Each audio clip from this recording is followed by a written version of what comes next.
Hello and welcome to episode number 78 of the RDO podcast. Now, just an early warning, we're going to have a short, sharp episode today. I ran late this morning, unfortunately, and we've got some appointments set up for the day, so we'll get straight into it. And I'm sweating like a freaking pig. Yeah, because you've been trying to get ready for set appointments as well. Did you have something in particular that you want to start with? Because I've only got one topic that I want to speak about today. Yeah, I want to tee off. I want to tee off hard on something nerdy. I bought my first NFT this week. Yep. Okay, which was very exciting.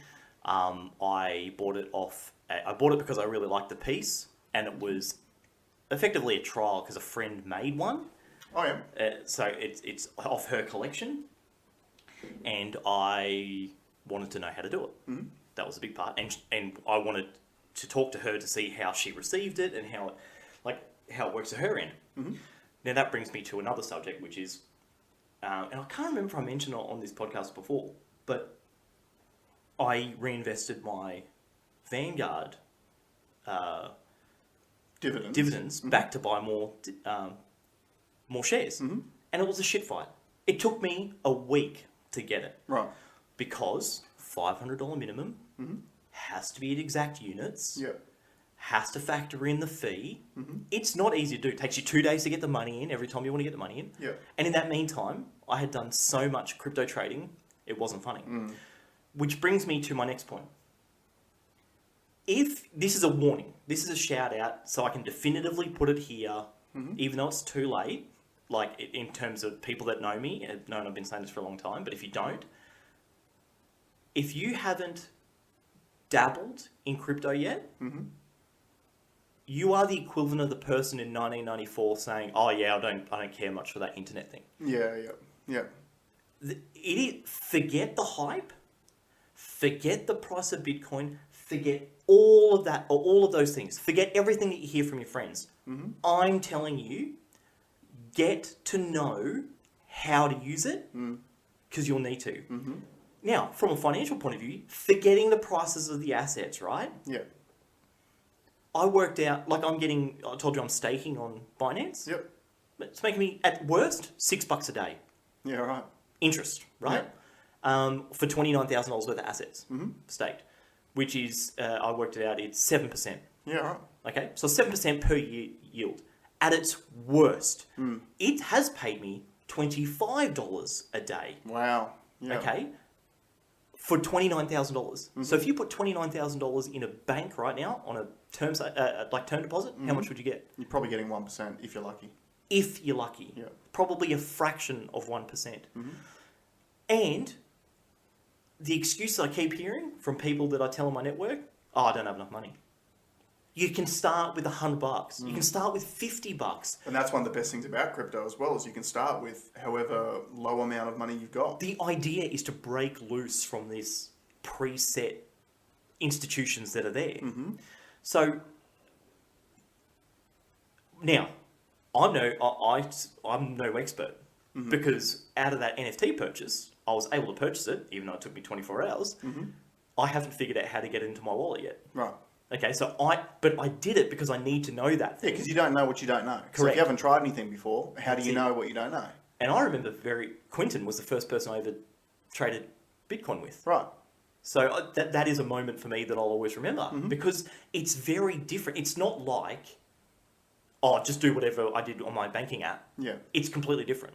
So you need to have those skills at least to know to navigate that space in the future, because it will be the future. And here's something to throw out there too. We all know, so we're in our 30s, our parents are boomers, anyone who's in their 30s has had the exact same experience. Every single one of us knows their parents or their parents' friends who cannot do internet banking. Yeah. They just, for the life of them, don't understand how it works. It frustrates them because they don't know how to use technology and they hate it. That's where you'll be when you're the same age if you don't get comfortable in the crypto space now. Yeah. And if you think that's bullshit, you need to get your sort of ear to the ground and start listening to all the stuff about how nations are trying to create centralized digital currencies. Yeah. Because they know it's the future. They know where it's it's going there, and they want to keep control of it. The whole point of crypto in the first place is to break away from this centralized, controlled infrastructure. So you need to actually get comfortable with it now. Because what my concern is, and it's probably going to become reality, But my concern is that people will only start to care about it once these centralized digital currencies become a thing, and then their government or the media comes out and tells them, all right, this is what we're doing now, now you've got to get used to it. And then everyone's just going to go, and the centralized digital currency is going to become the gold standard instead of the Bitcoins of the world. I don't want Bitcoin to become the gold. Well, sorry, I think it is the gold standard because it's a digital gold standard. Yeah. But I don't want it to replace currencies. I think countries are entitled to have their own currencies. But I think in the future, I think digital assets are going to make anywhere between 30 and 60% of your daily operating. And when you use it, when you start dealing in it, you will see why. Yeah. The fact that I can trade countless times in the time it takes me to do one traditional trade, Yeah. it's like going from the typewriter to a computer. Like that's the leap forward. So you've set up, like, have you ever sent crypto? I've never sent it, no. So that's what I would challenge you, is to actually send some crypto to someone, to know how the addresses work. Well, to potentially in May, based on the election, I may have to send you some money or not. Correct. Or that was the crypto bet, wasn't it? That was a crypto Doge bet. I try to only make crypto bets now. And that's what, so I said what that, was the other bit that we had? I said that which to was someone based during the on week, coffee? and they said, I don't have any crypto, mate. I'm like, yeah, that's why you're going to get it. Because Yeah, you're going to lose to me, Yeah. and you're going to send it to me in crypto. But everyone can set up an exchange, okay? That's step one, right? So you've got access to it. Yep. Set up your wallet. Yep. Send it to someone. If 90% of the people who listen to us do that, I will be a happy man. And now's probably one of the best times to do it too, because the market's pulled back a little bit. So if you are buying into stuff, you can actually buy back in a little bit cheaper. Okay, so I'm winking, but we're at past the accumulation phase. Right. We're going to 200 grand. Yeah. Bitcoin's gone to 200,000 US dollars. Yeah. Okay, because it's happening. It's happening. But forgetting all that aside, I'm looking most forward to, because we thought we were going to crash. I was happy if it crashed, because now that's when I can start accumulating. That's right. I can get more, knowing that the long term game. But you need to know how that space works, because it's not what you think. And you just practice with a friend. The beauty of decentralized, you can't piss anyone off. That's right. Because it's just you and your mate. Send me crypto. I'll tell you Send if the I RDO received it. podcast crypto. I'll send you an address. If you just paste it in the if you want to practice. Yeah, if you want to practice, support the channel by sending you some crypto. Yeah, I'll put a Bitcoin address, and I won't do Ethereum, because the funny thing about the gas fees with Ethereum, the thing I bought was $25 US, the NFT. It ended up costing me double that, because the gas fee was only like 10 cents less than the actual fee. So that's a transaction fee. To get nerdy, that's a transaction fee. So an NFT is based on the Ethereum blockchain? There are multiple NFTs on multiple blockchains. Right. So I actually was on the Solana blockchain, and it automatically hot swaps Ethereum for Solana, and then trades it. And that was the thing that I learned. Well, I've got some Solana, so I could have just used Solana to buy it, right. but didn't even think of it. Yeah. And that's why, I'm learning too. Yeah. Right. But and to give you a perfect example of why this is important and why it's such a good idea. So I got a mate of mine who is building a business and is trying to purchase assets for that business. Yep. And for some reason, every single time he tends to make a purchase, it's last minute on a Friday afternoon. Yeah. Which then makes exchanging funds an absolute fuck around. Oh, dude. Because obviously, if you're selling a product and someone wants to pick it up on the weekend, you want to have that cold hard cash in your hand or in your bank account. Now, in an ideal world, if the traditional banking sector wanted to actually come through to the fucking 21st century, you would send the money and it would instantly appear in the other person's account. But these institutions still hold and trade that money in the overnight trading markets to make whatever interest they can out of it before they hand it to you. Well, it's beautiful that you said that, because last night I tried for my first time liquidity pooling. Right. Which is what you said, when banks hold your money so that they can trade it. Yep. I've just done that. Yeah, okay. So I've added some funds to a liquidity pool. Yeah.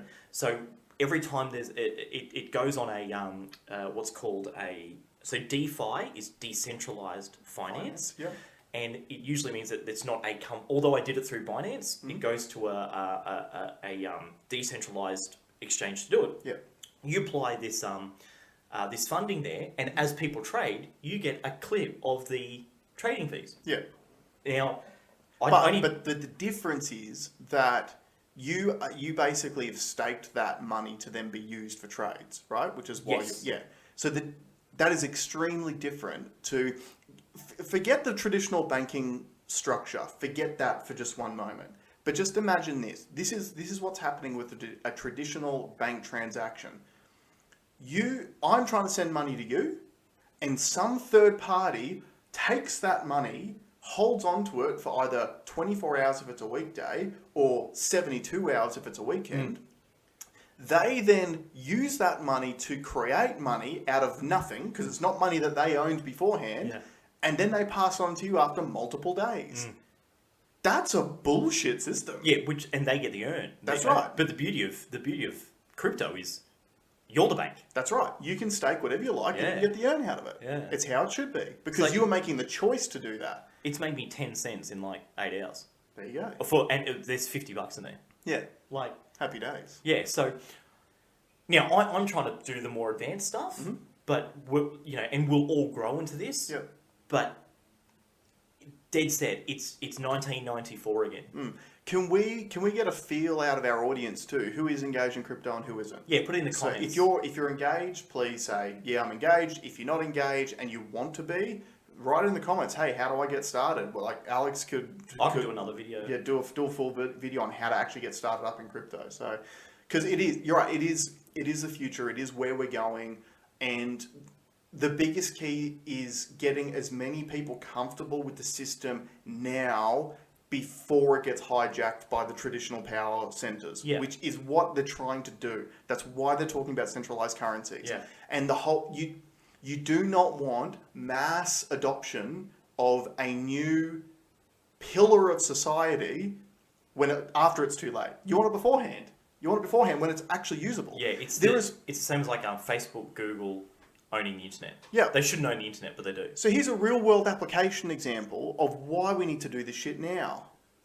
Afghanistan, since America did the terrible pullout last year, and I don't even mean more terrible pull in. Yeah, I don't mean terrible in that they shouldn't have pulled out. I mean terrible in the way they handled it. But not only have they pulled out, but because they're trying to have this strong arm, hold over the country, they don't want to be seen to be supporting the Taliban. So they put a freeze on all their assets. So who does that affect? The people. Yeah. There has been famines in Afghanistan. They don't talk about it in the news because it's really bad thing that the West has done. Yeah. But there are people starving in Afghanistan now. They are worse now after America pulled out than they were beforehand, but it's caused by America. It's not caused by the Taliban. So the Afghani people, a lot of them are looking to cryptocurrencies. Yeah. They're trying to get people to donate them in cryptocurrencies because they can't get access to funds any other way. Well, that happened in Venezuela. So that's right. A lot of the people, like a supermarket, couldn't price their goods because they were their currency was inflating. The Bolivar was inflating by 10,000% per week. Yeah. Wow. So a loaf of bread could 1 week cost your whole pension payment. Yeah. So what a lot of people were doing was working overseas, getting paid in crypto, and then coming in and paying the shopkeeper in crypto because it was more stable than what the Venezuelan currency. And that's a point that I want to make as well. If you aren't convinced that crypto is a good idea, listen to the news at the moment, especially America, but Australia's talking about it as well. They're talking about inflation. Inflation's a massive issue. That's what happens when you print untold amounts of money for a 2-year period to throw it at essentially multinational corporations. Most of the money that was printed didn't end up in the hands of the consumer, or if it did, it then funneled straight back to your Pfizers, to your testing companies, to the mask companies, to all these other structures that were already set up.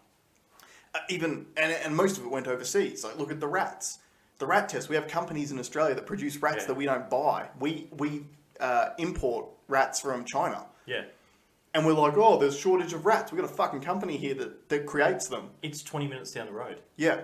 But we don't support Australian business. So those are all the reasons why crypto is so important. So if the last 2 years has pissed you off at all, get out of that structure, hedge against inflation, and get involved in the crypto markets. Yeah, and you can start with $50. You can start with $20.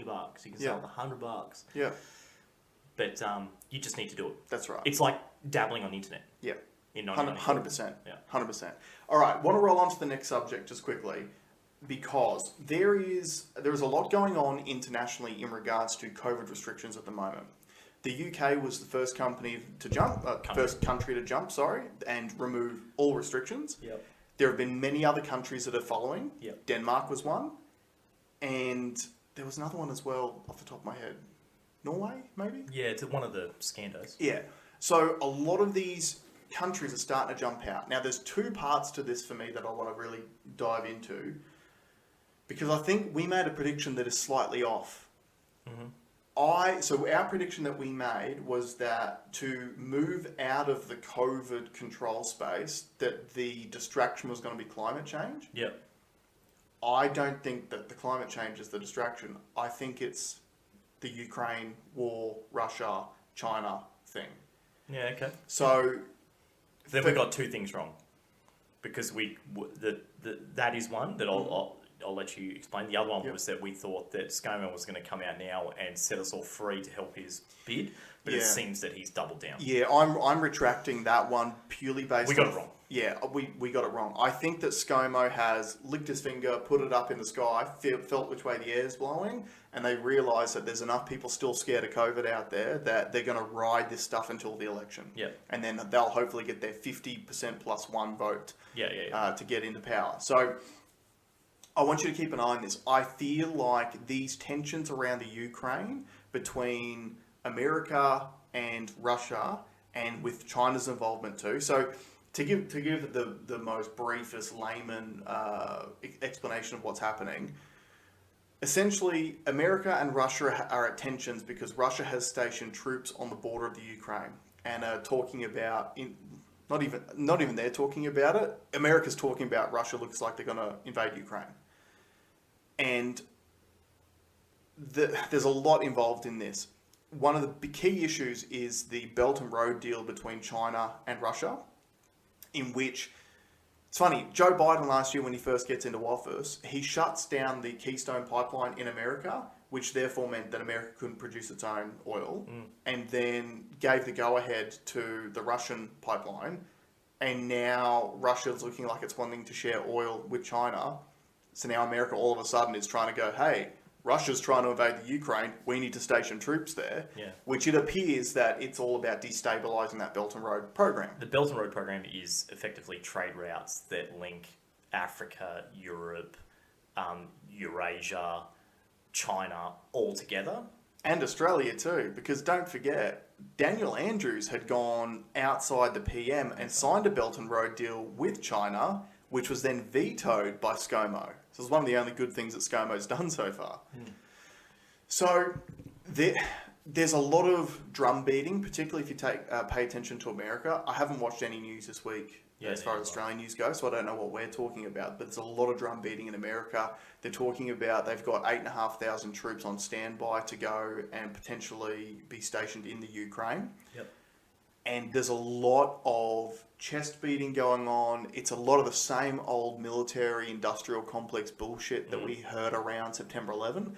A lot of the same players are coming out too. Like I can't remember the guy's name, but I've heard clips of there's a general that was basically stoking the flames back then about the weapons of mass destruction. Literally all of a sudden he's been wheeled out on like CNN and stuff like that in interviews. Like, haven't heard from this bloke in 20 years. Because he was wrong. And now all of a sudden, we're wheeling him out and going, oh yeah, look, it's really, really bad and we need to be prepared for war. I think this is going to be the distraction. Okay. And what's really interesting out of this is, you would have heard on the news, Australia pulling diplomats and their families out of the Ukraine. America doing the same thing. In the EU is literally saying, hey, can you guys shut the fuck up? There is nothing going on. Right. So Ukraine themselves is saying, you guys are making this out to be way worse than it is. Stop it. So it's not even a black flag. It's purely a media flag. Yeah. It's trying to elicit a response of the people to do the things that they want to do in the future. That's right. So think about seeding the That's right, planting seeds. Yeah. And so think about the we need to talk about Palaszczuk's anchoring thing that... Yes. Yeah, we'll have to come back to it. Think about the control mechanisms they've used on us as a population over the last 2 years. It has been fear of an invisible enemy or an invisible threat, and therefore you all need to do this stuff to keep yourself safe. Well, the next thing is going to be fear of an old enemy, because we're trying to stoke all this anti-Russia sentiment. And with the Belt and Road deal, it's not just Russia, it's Russia and, we can't let Russia and China get involved with each other, these two traditional enemies of the West. It's a lot of fear stoking, and I feel like this is the pivot that they've realised. The COVID stuff's over. We need to pivot to something else to move past that. Well, I'll tell you why I'm still on the climate bus. Because, and look, the same could be said for my argument, but there's always been tensions somewhere that has been hyped. Agreed. I don't think climate's going away. Yeah. At all. Well, it depends who you ask. Technically, it is going away. I just feel like climate is going to be... It's still in the pocket. It's still available there to be used. I just don't think that it is something that is instantaneous enough to instantly pull people's attention away from COVID and all the mistakes that they've made to something else to sort of cover their tracks. Yeah, America does need to find another war. Not a good track record if you really think about their... No. They've taken a lot of L's. Yeah. And the one that they claim that they won, it's not... Well, they came in quite conveniently. World War II, would that be the last one that they won? Yeah, realistically, yeah. I mean, like, I guess you could argue the Cold War, but I mean, Did they win it? World War II. What most people knocked over USSR, I suppose. Yeah, but what most people don't even realise about World War II is the people who took the bulk of the casualties fighting on the right side of history were the Russians. Oh yeah. The Russians, were involved well before the Americans got involved. And they took massive casualties. I think they took 2 or 3 times more casualties than anyone else involved in that war. So because that was the resource they had, was men. Was men, yeah. So if we want to be celebrating anyone from World War II, ironically, we should be celebrating the Russians. But this brings me to a very, very interesting story, which, again, I do feel is a bit of a seed planting thing. So this will segue through to your Palaszczuk. Yeah. So where we stand now with COVID, now Australia's a little bit different. We're a little bit backwards. We're still going to keep flogging this dead horse probably until May because of the election. However, you look at the countries overseas, the UK has got rid of all restrictions. We don't talk about it on our media over here. Norway, I believe, is one. And obviously Sweden's had no restrictions. Ever. Yeah. Now, here's a story for you. Germany says months of tyranny against unvaccinated caused by a software error. Oh. So this is the seed planting, guys. So they've used modelling throughout the entire pandemic to scare people into believing that COVID was going to be way worse than it was. And they did... Actually, let's bring up your anchoring point now because it's so super relevant. Jason called it months ago, where he said the government throws out these stats, these predictions that are so outlandish, right? And then whatever they achieve, because it's so much lower than the modelling data, they stake claim like, look how good we are. That's right. It justifies all the decisions they've made. Yeah. Palaszczuk literally did it again. Yes. Yesterday, she posted up on Twitter, look how good we've done against the model. Mm-hmm. And I went into the comments to see what the vibe was. A lot of people oh, you need new modelers. But it was it was a pinpoint play of what Jason had predicted. He's like, watch this, throw some insanely high number, instill the fear in us about what's going to happen, achieve whatever was going to happen already, you achieve, and then say, we did that, we're the result of that. That's right, it justifies everything you've done. So to give you the full tweet, so she said, modelling shows 3 weeks ago we were bracing for 5,000 hospital beds to be occupied. Right now, there are fewer than 1,000.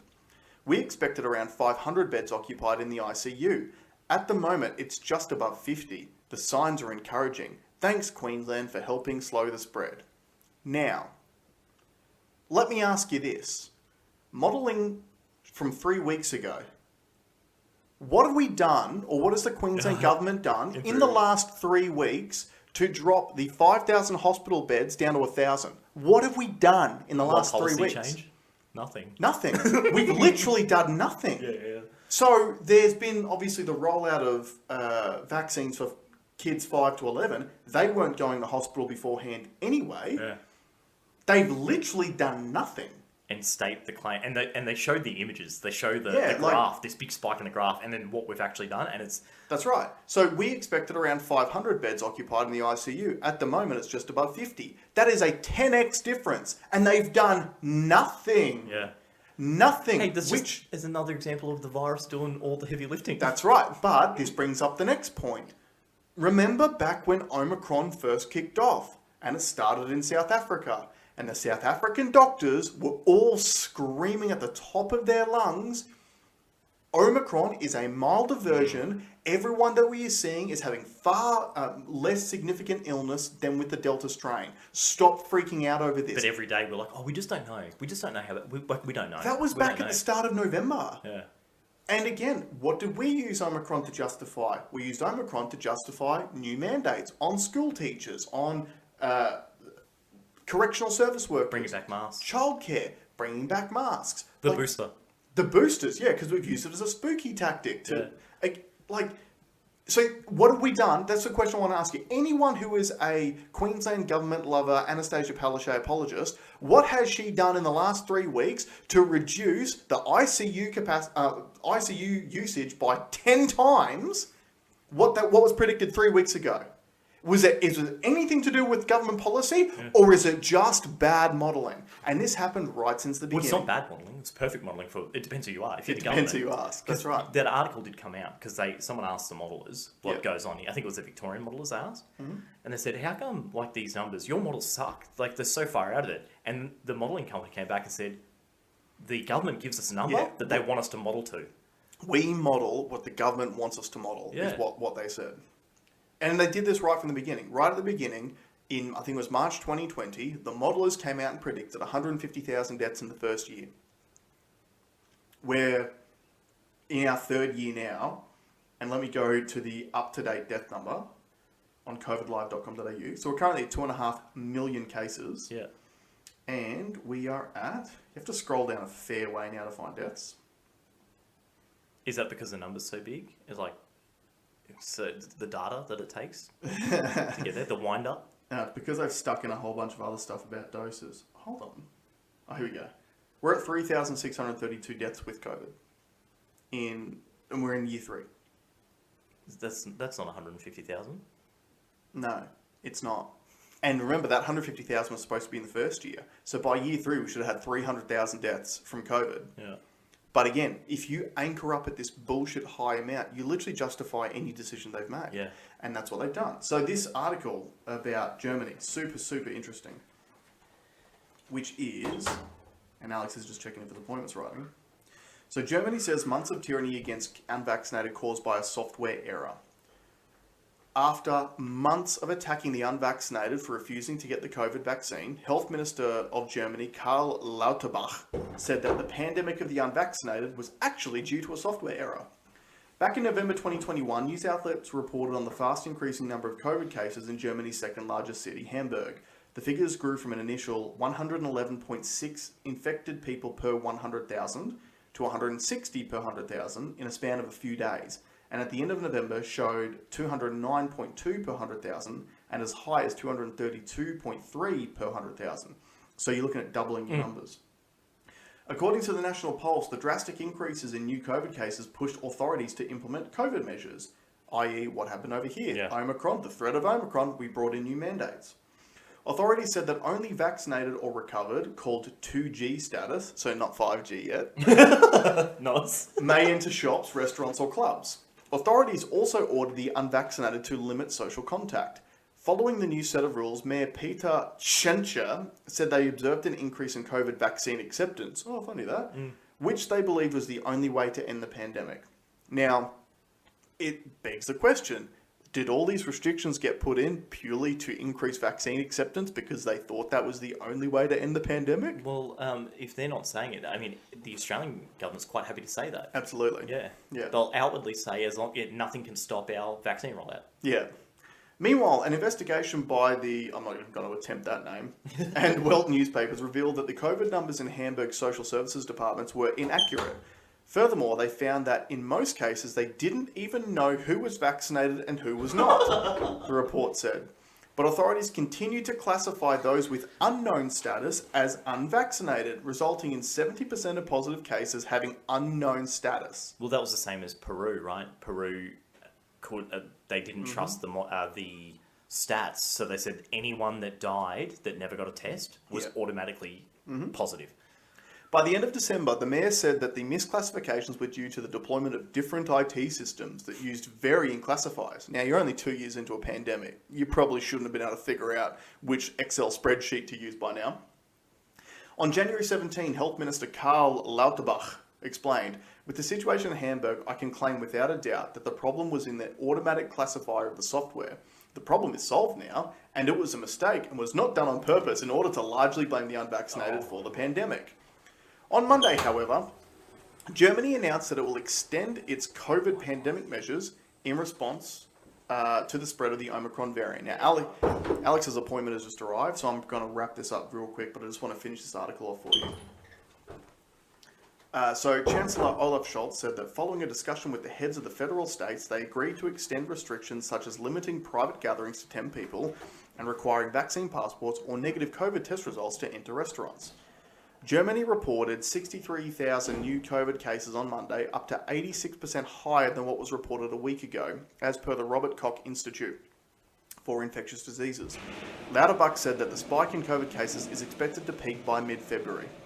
According to the Helsinki Times, the IFO Institute has found that in Germany, nearly 2/3 of the excess mortality attributable to COVID was among patients aged 80 and above. Moreover, 30% of COVID deaths were among people aged 60 to 79. Deaths among the younger age groups accounted for only 7% based on data from 2020 and 2021. And also consider that is 7% of people who died with COVID, not essentially from COVID. By the end of 2021, 96,200 more people had died since the outbreak of the pandemic than would have been expected under normal circumstances. That means the number of additional deaths attributable to the pandemic is lower than previous estimates suggest. So, one thing I want to say on that before we wrap up is that is an excess death and excess mortality number, which doesn't necessarily mean that they died of or with COVID. It just means that that many people died above what would normally be expected in that period of time. Now, one thing that we've seen in Australia, and you've seen it all around the world, is the cancelling or delaying or blocking of different other medical procedures. So I had a very good example in 2020, which is when I had my newborn son and he would get sick and we would attempt to go to the doctors, and if he had any COVID symptom at all, they would refuse to see him unless he had a PCR test. I'm sure that is uniform across the rest of Australia for people of all age groups. So how many people did not get medical attention that they required just because of these rules, because of COVID? So they didn't necessarily die from or with COVID, but they died because they had a medical condition that wasn't addressed. I know that there has been breast screening delays. There have been, every test that everyone has normally gone and gotten to maintain a healthy lifestyle and make sure that they don't have anything, or if they do, get it early because, hey, early treatment's really, really important. All of these things have been pushed back due to fear around this pandemic. And if you look at the numbers out of the UK, there was a Freedom of Information Act request that came out and stated that the total number of people who died from COVID in the UK with no other comorbidities was only 17,000 people in the last 2 years. And they're reporting something like 170,000 deaths from COVID. So it's 10 times less. 17,000 people in a 2-year period for a country that's got, I think their population somewhere around 80 million off the top of my head. In Australia, we've got 25 million people. We've had 3,600 deaths with COVID in the last 2 years. We have 150,000 people per year that die in this country. So pay attention. I do believe that this war, potential war in the Ukraine, is going to be the distraction. I believe that we're going to continue this charade for at least a few more months until the election, purely based on the fact that ScoMo wants to do that. But it will be over sooner than you'd think. So anyway, I might leave it there, guys. Thanks very much for joining us, and we'll see you next RDO.